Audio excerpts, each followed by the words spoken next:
মোৰ ছোৱালীজনী যোৱা বছৰ 22 অক্টোবৰ 22 মোৰ ছোৱালীজনী বিজনী গাৰ্লছত পঢ়ি থকা অৱস্থাত আহোঁতে এই জাহাংগীৰ কাছিম মুন্সি আৰু ইয়াহিয়া নামৰ তিনিজনী ল'ৰা কিডনেপ কৰি লৈ গৈছে। ক'তবা লৈ গৈছে গম পোৱা নাই। সেইকাৰণে আমি বঙাইগাঁও থানাত ইজাহাৰী দিছোঁ।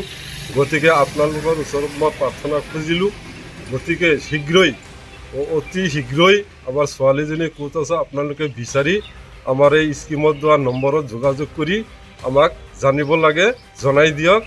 এইখিনি আমাৰ কৰ্তব্য। মই আইনৰ আশ্ৰয় লৈছোঁ, গতিকে আপোনালোকেও যোগাযোগ কৰি ছোৱালীজনী মোৰ হাতত তুলি দিয়ক।